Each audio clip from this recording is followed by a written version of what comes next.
لے کے مجھے یہاں پھنسا دیا۔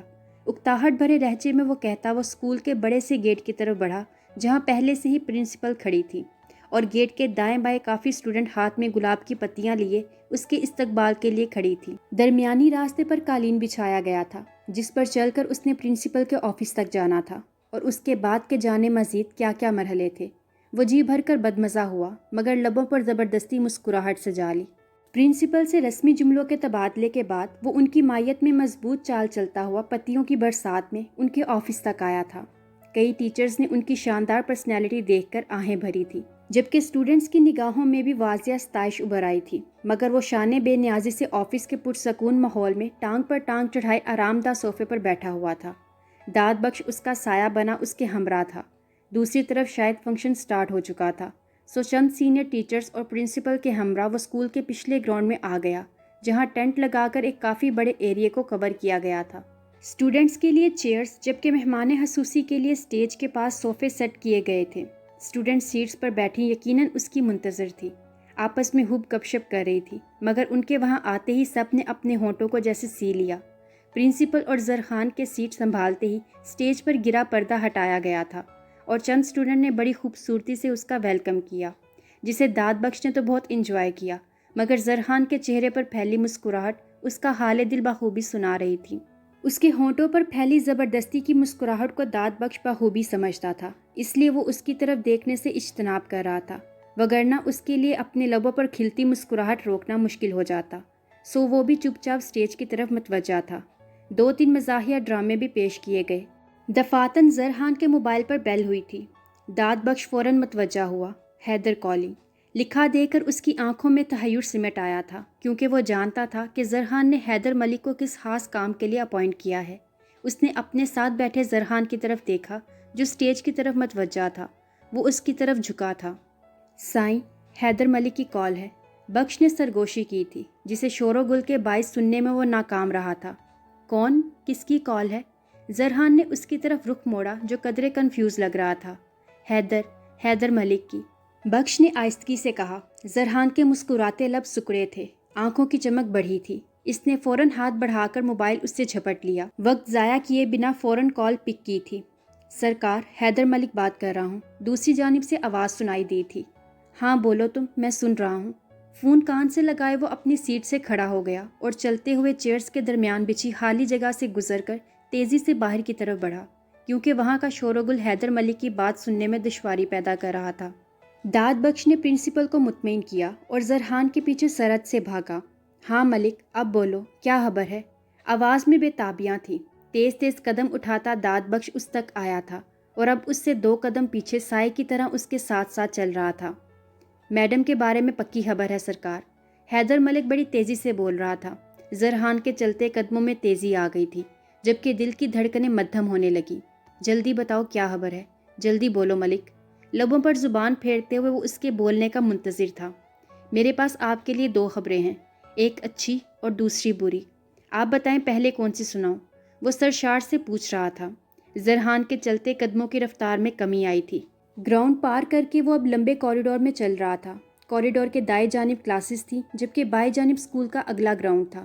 داد بخش اسے ٹوکنا چاہتا تھا کہ وہ ایک جگہ کھڑے ہو کر فون سن لے، مگر اسے ٹوک نہیں پایا کیونکہ وہ اس کی دلی حالت سمجھ رہا تھا۔ پہلے بری خبر سناؤ ملک، مگر یاد رہے کہ خبر اتنی بری نہ ہو کہ میں تمہیں شوٹ کر دوں، اور اچھی خبر وہی ہونی چاہیے جو میں سننا چاہتا ہوں۔ زرخان نے سنجیدگی سے کہا۔ بری خبر یہ ہے عباسی صاحب کہ میڈم دماغی کینسر کی آخری سٹیج پر ہیں۔ دھڑام، کوئی آندھی طوفان کی طرح آ کر اس سے ٹکرایا تھا اور نتیجتاً موبائل اس کے ہاتھ سے چھوٹ کر سیمنٹ کے فرش پر گرا تھا۔ ایک پل کو تو زرخان کو سمجھ ہی نہ آیا کہ ہوا کیا ہے، پھر اگلے ہی پل وہ تیزی سے جھکا تھا اور اپنے سامنے سر پکڑے کھڑی لڑکی کے پیروں میں سے اپنا موبائل اٹھایا تھا۔ داد بخش نے حیرت سے اسے زمین پر جھکتے دیکھا تھا۔ یہ وہ شخص تھا جسے اس نے کبھی بچپن میں بھی جھک کر اسکول شوز کے تسمے بند کرتے نہیں دیکھا تھا۔ اس کی کوئی چیز زمین پر گر جاتی تو بھلے ہی وہ کتنی ہی قیمتی ہوتی، زرخان عباسی جھک کر وہ چیز نہیں اٹھاتا تھا، بلکہ اس کا سایہ بنا داد بخش اٹھایا کرتا تھا۔ مگر آج سچویشن ہی ایسی تھی کہ بنا سوچے سمجھے وہ جھک گیا تھا۔ حالانکہ اگر وہ اس وقت اپنے باپ سے بھی بات کر رہا ہوتا اور موبائل اس کے فل فرنشڈ روم میں بچھے امپورٹڈ قلین پر بھی گرتا تو بھی وہ کبھی نہ اٹھاتا۔ مگر آج کی تو بات ہی اور تھی۔ داد نے افسردگی سے اپنے سائیں کی جانب دیکھا جو موبائل کی ٹوٹی ہوئی اسکرین کو ٹچ کر کے چیک کرنا چاہ رہا تھا کہ آیا کال چل رہی ہے یا بند ہو چکی ہے، مگر حقیقتاً وہ قیمتی موبائل ناکارہ ہو چکا تھا۔ داد بخش نے آگے بڑھ کر اس کے کندھے پر ہاتھ رکھنا چاہا، مگر اس سے پہلے ہی زرحان نے بائیں ہاتھ میں پکڑا موبائل پوری شدت سے دائیں طرف بنی دیوار پر دے مارا، اور پھر اگلے ہی پل دوسرا ہاتھ کا ایک بھرپور تھپڑ سامنے کھڑی خوفزدہ سی لڑکی کے گال پر مارا تھا۔ چٹاخ! پورے کوریڈور میں آواز گونجی تھی، جبکہ داد بخش نے بنا وقت ضائع کیے آگے بڑھ کر زرحان کی کمر میں بازو ڈالا تھا، جو دوبارہ اس لڑکی کی طرف بڑھ رہا تھا جو ناک سے نکلتے خون پر ہاتھ رکھے رو رہی تھی۔ جاہل لڑکی، نظر نہیں آ رہا تھا تمہیں؟ وہ دہاڑا تھا، اس کا پورا چہرہ آگ ہو رہا تھا، جبکہ روتی ہوئی محرم باقاعدہ کانپ رہی تھی۔ سائیں سنبھالے خود کو، اس کی کمر میں بازو ڈال کر داد بخش نے بمشکل اسے سنبھالا ہوا تھا جو اپنے سامنے کھڑی محرم کو ختم کر دینے کے در پر تھا۔ آئی ایم سوری سر، میں نے جان بوجھ کر آپ کا موبائل نہیں توڑا، وہ سسکتے ہوئے اپنی صفائی دے رہی تھی۔ زرحان نے ایک جھٹکے سے اپنا آپ داد بخش سے چھڑوایا اور ایک شعلہ بار نگاہ لرزتی ہوئی اس لڑکی پر ڈالی جو اس کے یوں گھورنے پر ڈر کر پیچھے دیوار سے جا لگی۔ پورا بدن ہچکولوں کی زد میں تھا، اس کا بس چلتا تو زرحان سے بچنے کے لیے شاید دیوار میں ہی کہیں گھس جاتی۔ خوفزدہ نظروں سے زرحان کے لال سرخ چہرے کی جانب دیکھتی وہ سہمی ہوئی ہرنی لگ رہی تھی۔ داد بخش نے تعصب سے اس کی جانب دیکھا جس کے سرخ گال پر زرحان عباسی کے ہاتھ کی 5 انگلیوں کے نشان بہت واضح تھے۔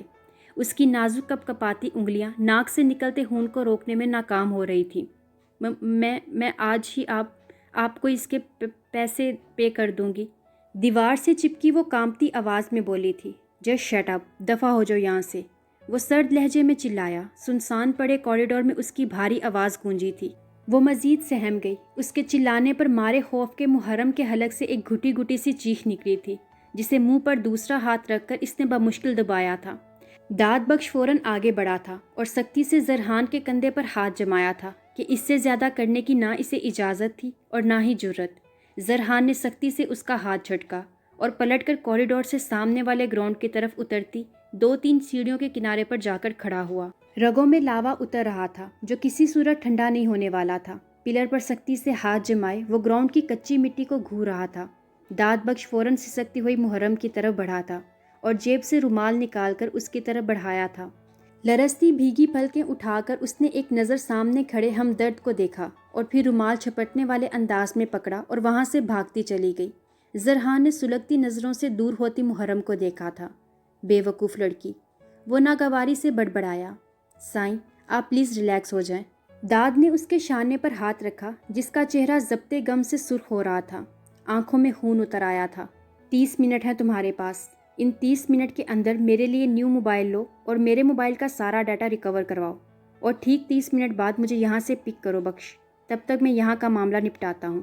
اس کے ہاتھ سے اپنے بلیک گاگلز لے کر اس نے آنکھوں کو چھپایا تھا جن میں تیزی سے نمی اتر آئی تھی۔ آپ فکر نہ کریں سائیں، میں 20 منٹ میں یہ کام کر لوں گا، بخش نے اسے یقین دلایا تھا۔ زرحان نے اس بات میں سر ہلایا اور واپس عقبی گراؤنڈ کی طرف چلنے لگا۔ دماغی کینسر کی آخری سٹیج، اسے لگ رہا تھا اس کا دل پھٹ جائے گا، مگر دل کو سنبھالے وہ دوبارہ اس شور و گل میں آیا تھا۔ یہ تو صرف وہی جانتا تھا کہ اس نے کس طرح خود کو کمپوز کیا تھا۔ صوفے پر جا کر بیٹھتے ہوئے اس نے پرنسپل سے جلدی اختتام کی درخواست کی تھی جس پر انہوں نے خوش دلی سے اپنی گردن ہلائی تھی۔ تھوڑی ہی دیر میں پرنسپل نے اسے تالیوں کی گونج میں سٹیج پر بلایا تھا۔ اندرونی انتشار کے باعث اس بار وہ مسکرا بھی نہیں پایا تھا۔ وہ غائب دماغی سے سٹیج پر کھڑا رہا جب بھرپور تالیوں کی گونج میں اسکول کی ٹاپر کو پکارا گیا تھا۔ لڑکیوں کے حد سے زیادہ شور مچانے پر وہ بھی بیک سائڈ سے آنے والی اسٹوڈنٹ کی طرف متوجہ ہوا تھا۔ گلابی پنکھڑی جیسے نازک لبوں پر دھیمی مسکراہٹ سجائے سفید یونیفارم میں وہ اسٹوڈنٹ نگاہ جھکائے اس تک آئی تھی۔ زرحان نے اس اسٹوڈنٹ کے پاس آ جانے پر چونک کے اس کے گلابی گالوں کو دیکھا جن میں سے ایک پر 5 انگلیوں کے نشان بہت واضح تھے۔ اسے پہچاننے میں دیر نہیں لگی تھی کہ وہ نشان کس کے ہاتھ کے تھے۔ سامنے کھڑی اسٹوڈنٹ کوئی اور نہیں، وہی لڑکی تھی جس کے باعث ابھی کچھ دیر پہلے اسے بہت اہم خبر پوری ملتے ملتے ادھوری رہ گئی تھی۔ اسی احمق لڑکی کی وجہ سے وہ پچھلے 25 منٹوں سے ایک جلسہ دینے والی آگ میں جل رہا تھا، مگر اس کے نازک رخسار پر وہ نشان دیکھ کر زرحان کو ملال نے گھیرا تھا۔ وہ معصوم لڑکی غلط وقت پر اس سے ٹکرا کر اس کے عتاب کا نشانہ بن بیٹھی تھی۔ اس لڑکی نے نگاہ اٹھا کر ایک نظر سامنے بیٹھی ان تمام اسٹوڈنٹس کو دیکھا جو اس کے لیے پرجوش سی تالیاں بجا رہی تھیں، پھر دوسری نگاہ خود سے 2 قدم دور زرخان عباسی کی طرف ڈالی تھی۔ اگلے ہی پل اس کے لبوں کی مسکراہٹ سمٹی تھی اور آنکھوں میں خوف و ہراس پھیل گیا۔ وہ فوراً 2 قدم دور ہوئی تھی، ٹانگیں کانپنے لگی تھی۔ زرخان نے بغور اس کا سہم نہ دیکھا، پھر لبوں پر ایک پھیکی مسکراہٹ سجا کر پرنسپل سے میڈل لے کر اس کے گلے میں پہنانے کو آگے بڑھا۔ محرم کی آنکھوں میں نمی چمکنے لگی تو اس نے سر جھکا کر سختی سے مٹھیوں کو بھینچ لیا۔ قدم مضبوطی سے سٹیج کی زمین پر جما لیے، مگر دل کی دھڑکنوں کی حد سے زیادہ بڑھتی رفتار کسی صورت قابو نہیں آ رہی تھی۔ زرخان نے بہت آہستگی سے اس کے گلے میں میڈل پہنایا تھا اور پھر 25,000 کا چیک اس کی طرف بڑھایا۔ فوٹوگرافر نے یہ لمحہ اپنے کیمرے میں مقید کر لیا۔ بند مٹھی کو محرم نے بہت مشکل سے کھولا تھا، پھر کپکپاتا ہاتھ بڑھا کر بہت آہستگی سے وہ چیک تھام لیا۔ ایک بے درد آنسو اس کے گال پر لڑک گیا، جسے ایک طرف منہ کر کے اس نے فوراً صاف کیا۔ کنگریچولیشنز مس حرم، زبردستی مسکرا کر زرخان نے آہستگی سے کہا۔ اس کے ہاتھوں کی کپکپاہٹ زرخان کی نگاہوں سے مخفی نہیں رہی تھی۔ تھینک یو سر، اس سے نگاہ ملائے بغیر وہ بمشکل بولی تھی۔ پھر میڈم سے دوسرا چیک لیے بغیر وہ جلدی سے سٹیج سے اتر گئی۔ زرخان نے اس پر سے نگاہ ہٹا کر سامنے سے آتے داد بخش کو دیکھا۔ وہ دیے گئے وقت سے 2 منٹ پہلے واپس آ گیا تھا۔ زرخان عباسی نے بہت سہولت سے پرنسپل سے اجازت لی تھی، پھر خود بھی تیزی سے سٹیج سے اتر گیا۔ انداز میں واضح بے تابی تھی۔ وہ فوراً داد کی طرف بڑھا تھا۔ محرم نے ایک شکوہ کناں نگاہ اس کی پشت پر ڈالی، جس کی تپش زرخان نے بخوبی محسوس کی تھی۔ محرم، وہ بت بنی جاتے ہوئے زرخان کو دیکھ رہی تھی جب اس کی دوست نے اس کا کندھا ہلایا تھا۔ ہاں کیا ہوا؟ وہ بکھرا گئی۔ میم سے تو چیک لے لو، وہ تمہیں بلا رہی ہیں، مگر تم تو جانے کہاں کھوئی ہو، سدرا نامی اس لڑکی نے جھنجھلاتے ہوئے کہا۔ وہ دوبارہ سٹیج پر گئی تھی اور پرنسپل سے گورنمنٹ کی طرف سے دیا گیا چیک لے کر واپس آ گئی۔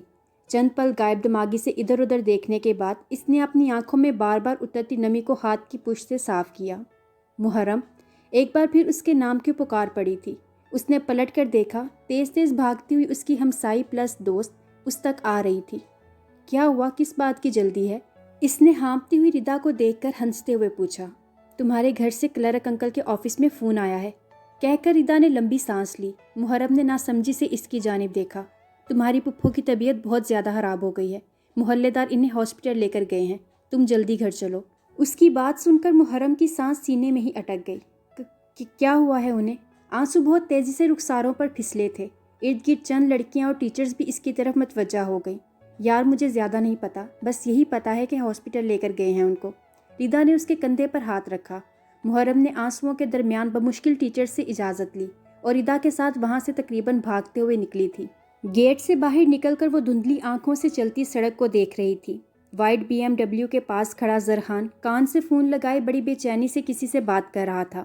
ردا نے ایک نظر زرخان پر ڈال کر دوسری نظر محرم پر ڈالی۔ محرم پلیز رونا تو بند کرو، آتے جاتے لوگ تمہیں دیکھ رہے ہیں، ردا نے نرمی سے اسے کہا، جو سر پر چادر جماتے ہوئے ایک طرف کو چلنے لگی۔ ردا، ہم ڈائریکٹ ہاسپٹل ہی چلتے ہیں نا پلیز، تمہیں پتہ ہے کہ کس ہاسپٹل میں لے کر گئے ہیں ان کو؟ اپنے چلتے قدم روک کر محرم نے پوچھا۔ ایک تو مجھے پتہ نہیں، اور اگر مجھے پتہ بھی ہوتا تو ہم دونوں اکیلے کیسے جا سکتے ہیں؟ پہلے گھر چلتے ہیں، پھر وہاں سے میری امی کے ساتھ چلیں گے ہاسپٹل۔ اس کے ساتھ ساتھ چلتی ہوئی ردا تیز تیز بول رہی تھی۔ پس مردگی سے اسبات میں سر ہلاتے ہوئے محرم پھرتی سے چلنے لگی، ساتھ ساتھ آنکھوں سے بہتے آنسو بھی صاف کر رہی تھی۔ ردا نے تفکر سے اپنی دوست کا پریشان حال، رنگت اڑا چہرہ دیکھا۔ 15 منٹ کا راستہ ان دونوں نے 8 منٹ میں ختم کیا تھا۔ چوڑی سڑک سے مڑ کر وہ دونوں گلیوں میں سے تیز تیز چلتی ہوئی سیدھا ردا کے گھر پہنچی تھی۔ گھر میں صرف ردا کی بڑی بہن موجود تھی، جبکہ اس کی والدہ اور بڑا بھائی محرم کی پھپھو کو ہاسپٹل لے کر گئے ہوئے تھے۔ مٹھی میں بینچے ہوئے چیک اس کے لیے بے وقت ہو چکے تھے۔ 5 مرلے کے گھر کے برآمدے میں پاگلوں کی طرح چکر کاٹتے ہوئے وہ مسلسل رو رہی تھی۔ محرم پلیز رو تو نہیں، کچھ نہیں ہوگا انہیں، بس تم دعا کرو ان کے لیے، ردا نے نرمی سے اسے سمجھایا، مگر وہ اور بری طرح رو دی۔ انہیں کچھ ہو گیا تو میں مر جاؤں گی ردا، میں مر جاؤں گی۔ اس کے گلے سے لگ کر وہ بری طرح بلک رہی تھی۔ پاگل ہو گئی ہو، ایسا مت سوچو، انہیں کچھ نہیں ہوگا، بس تم دعا کرو ان کے لیے۔ ردا نے اس کی پیٹھ تھپکی۔ مجھے ان کے پاس جانا ہے ردا، تم پلیز کچھ کرو نا۔ اس سے الگ ہو کر محرم نے اس کے ہاتھ تھام لیے۔ ساری کنڈیشن تمہارے سامنے ہی ہے یار، ہم کیسے ان کے پاس جا سکتے ہیں؟ پورے گھنٹے کا راستہ ہے۔ میں آپ ہی کو کہتی ہوں وہ امی کو فون کر کے پوچھ لیتی ہیں کہ ڈاکٹرز کیا کہہ رہے ہیں۔ تم پلیز چپ ہو جاؤ اور یہاں ایک طرف آ کر بیٹھو۔ اسے برآمدے میں ایک سائڈ پر بچھی چارپائی کی طرف لاتے ہوئے وہ نرمی سے بولی، مجھے کہیں نہیں بیٹھنا ردا، تم میرے ساتھ چلو ورنہ میں اکیلی ہی چلی جاؤں گی۔ محرم کا انداز ضدی تھا۔ ردا نے بے بسی سے اس کے روئے روئے بھیگے چہرے کو دیکھا، پھر اجازت طلب نظروں سے کچن کی کھڑکی سے ان دونوں کو دیکھتی اپنی بڑی بہن کی طرف دیکھا۔ نتیجتاً تھوڑی ہی دیر بعد وہ دونوں چھوٹی گلیوں سے ہوتی ہوئی بڑی سڑک کی طرف جا رہی تھیں۔ تم ہر کام میں اتنے جذباتی پن کا مظاہرہ کیوں کرتی ہو محرم؟ ہم دونوں ہاسپٹل پہنچ بھی جائیں گے تو وہاں تمہاری پھپھو کو کیسے ڈھونڈیں گے؟ آپی کی بھی امی سے بات نہیں ہو پائی، ورنہ کچھ نہ کچھ تو معلوم ہو ہی جاتا۔ اور یہ بھی تو ہو سکتا ہے ہم دونوں وہاں پہنچے اور امی لوگ انہیں گھر لے جا چکے ہوں، پھر ہم کیا کریں گے محرم؟ تیز تیز چلتی محرم کو بازو سے پکڑ کر ردا نے سمجھانے کی ناکام کوشش کی تھی۔ میں کچھ نہیں جانتی ردا، مجھے جلد از جلد بس ان کے پاس جانا ہے، اور اگر تمہیں میرے ساتھ نہیں جانا تو تم واپس چلی جاؤ۔ قصور اتنا بڑا نہیں ہے کہ میں گم ہو جاؤں گی، میں اکیلی ہاسپٹل جا سکتی ہوں۔ بھیگی پلکوں کو جھپکتے ہوئے وہ بھرائے لہجے میں بولی، تم آج تک اکیلی اسکول تک نہیں گئی محرم، اور ابھی تم اکیلی رکشے میں بیٹھ کر ہاسپٹل جانے کی بات کر رہی ہو۔ ردا نے اسے ہفکی سے دیکھا، وہ رخ پھیر گئی اور پھر سے چلنے لگی۔ ردا نے بھی اس کی پیروی کی۔ تمہیں ڈر نہیں لگ رہا محرم؟ ردا نے پوچھا۔ لگ رہا ہے، بہت ڈر لگ رہا ہے ردا، اپنی مومی سے دور ہونے کا ڈر میرے اندر ہر طرف پھیلتا جا رہا ہے۔ یہ ڈر ہی تو ہے جس نے مجھے اتنا بے خوف کر دیا ہے۔ اس کی گلابی پڑتی آنکھوں میں اپنی ماں کا کمزور زردہ چہرہ گھوم رہا تھا، وہ واحد چہرہ تھا جو بچپن سے اس نے اپنے قریب اپنے سامنے دیکھا تھا، وہ چہرہ جو اسے دنیا میں سب سے بڑھ کر عزیز تھا۔ گال پر لڑکتا آنسو صاف کرتے ہوئے اس نے دل ہی دل میں اپنی رگو جاں سے عزیز ترین ہستی کے لیے لمبی زندگی کی دعا مانگی تھی۔ چوڑی سڑک پر قدم رکھتے ہوئے اس نے ارد گرد رکشے کے لیے نگاہ دوڑائی تھی۔ 15 منٹ کے طویل اور صبر آزما انتظار کے بعد اسے دور سے ایک رکشہ آتا دکھائی دیا۔ اس سے پہلے کہ وہ رکشہ ان دونوں تک آتا، تیزی سے فراٹے بھرتی ہوئی وائٹ BMW ان کے قریب آ کر رکی تھی۔ کار کا دروازہ کھول کر باہر نکلنے والی شخصیت کو دیکھ کر اس کی ہرنی جیسی آنکھوں میں پل میں وحشت اتری تھی۔ وہ تیزی سے ردا کی اوٹ میں ہوئی، خوف کی شدت سے دل بری طرح دھڑک رہا تھا۔ اپنے کندھوں پر جمے اس کے ہاتھوں کی کپکپاہٹ کو ردا نے بخوبی محسوس کیا۔ اس نے حیرت سے اپنے سامنے آ کر رکتے اس شاندار شخص کو دیکھا۔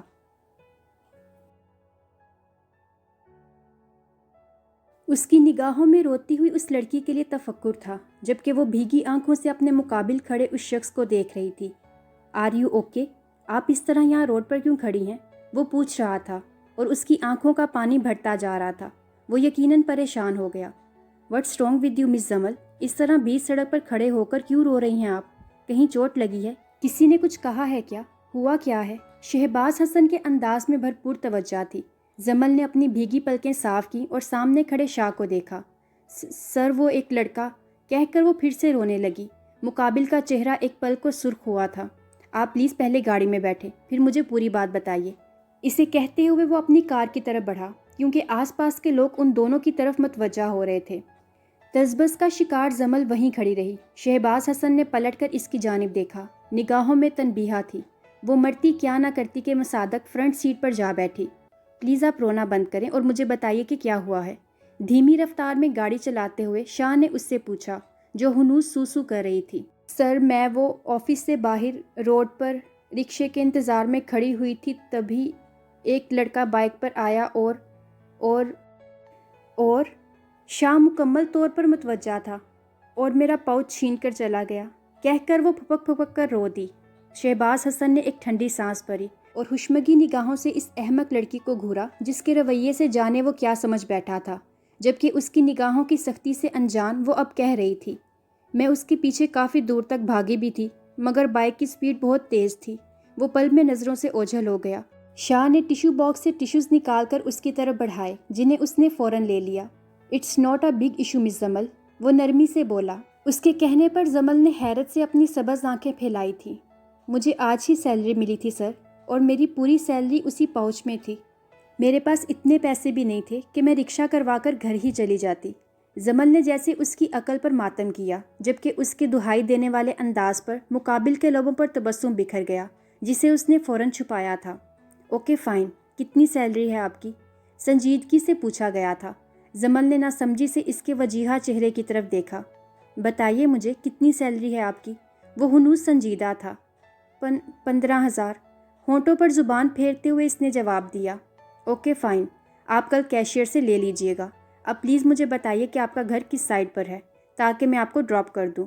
اس کے کہنے پر وہ پوری کی پوری اس کی جانب گھوم گئی۔ سبز آنکھوں میں بے یقینی تھی۔ اس کی طرف دیکھتے شہباز حسن نے نگاہ چرائی تھی۔ میں نے اس لیے تو آپ کو نہیں بتایا تھا سر، وہ خفگی سے بولی۔ کس لیے؟ وہ انجان بنا۔ یہی جو آپ دوبارہ سیلری لینے کا کہہ رہے ہیں مجھے۔ زمل ابھی بھی اسی کی جانب دیکھ رہی تھی۔ دیکھیے مس زمل، جب سیلری آپ نے یوز کی ہی نہیں تو اس میں دوبارہ سیلری والی کیا بات ہے؟ آپ تو فرسٹ ٹائم ہی یوز کریں گی نا؟ شہباز حسن نے سنجیدگی کا دامن تھامے رکھا۔ ہاں مگر کیشیئر تو مجھے سیکنڈ ٹائم سیلری دے گا نا، مجھے نہیں چاہیے پلیز سر، آپ نے کہہ دیا وہی بہت ہے۔ It's all okay. وہ تو میں اس لیے رو رہی تھی کہ گھر کیسے جاؤں گی۔ اب آپ مجھے ڈراپ کر تو رہے ہیں تو دیکھیں میں بالکل چپ ہوں۔ کہتے ہوئے وہ خوش دلی سے مسکرائی تھی۔ شاہ کی نگاہیں ایک پل کو ان لبوں کی مسکراہٹ پر ساکت ہوئی تھی، پھر نگاہ پھیر کر وہ نرمی سے مسکرا دیا۔ میں آپ کو اس لیے پے نہیں کر رہا کہ آپ کی سیلری ایک چور اڑا لے گیا اور آپ ڈیزرو کرتی ہیں، بلکہ اس لیے پے کر رہا ہوں کیونکہ اٹس مائی فالٹ۔ میری کمپنی کے ہر چھوٹے بڑے امپلائی کو pick and drop facility provide کی گئی ہے اور آپ کو ابھی تک یہ فیسلٹی نہیں ملی، تو یہ کمپنی کی غلطی ہے اور اسی غلطی کی وجہ سے تو آپ کے ساتھ یہ حادثہ ہوا ہے۔ تو پھر یہ تو کمپنی کا رائٹ بنتا ہے نا کہ آپ کا نقصان پورا کرے۔ دھیمے لہجے میں بولتا وہ شخص زمل کے گرد ایک حصار بن رہا تھا۔ نرمی سے کہتا وہ بے حد بھلا لگ رہا تھا۔ باریک لبوں کے تراش میں کھلنے والی نرم مسکراہٹ بڑی دل فریب تھی۔ وہ اس کے لہجے، اس کی باتوں، اس کی آواز کی گمبھیرتا میں کھونے لگی۔ زمل کو یکٹک اپنی جانب دیکھتا پا کر وہ چونکا تھا۔ آپ سے پوچھ رہا ہوں مس زمل، ایم آئی رائٹ؟ اس نے سنجیدگی سے پوچھا تھا۔ ہاں، یس مے بی۔ وہ چونک اٹھی، پھر نرمی سے مسکرا دی۔ بس پھر کل کیشیئر سے اپنی سیلری لے لیجیے گا اور کل سے آپ کو کمپنی کا driver he pick and drop کرے گا۔ شاہ کا انداز پرسکون تھا۔ جی اچھا۔ ہاتھوں کو مسلتے ہوئے زمل گاڑی سے باہر دیکھنے لگی۔ اب بتائیے کہاں ڈراپ کروں آپ کو؟ جی وہ یہاں اس روڈ کے اینڈ سے لیفٹ لے لیں۔ پھر زمل سے پوچھ کر وہ اسے گھر سے ذرا دور ڈراپ کر گیا تھا۔ گھر کے راستے پر چلتے اس کے قدموں میں سرشاری تھی۔ آج زمل کا دل کسی اور ہی لے پر دھڑک رہا تھا۔ یہ تھی میرا سکون ہو تم کی سیکنڈ ایپیسوڈ پسند آنے پر اس کو زیادہ سے زیادہ فیس بک اور واٹس ایپ کے گروپس میں اپنے فرینڈس کے ساتھ شیئر کریں، اور اگر آپ نے ابھی تک اس چینل کو سبسکرائب نہیں کیا ہوا تو اس کو جلدی سے سبسکرائب کر لیں اور ساتھ میں موجود بیل آئیکن کو ضرور پریس کریں تاکہ آنے والے ہر ایپیسوڈ آپ کو ایزیلی مل سکے۔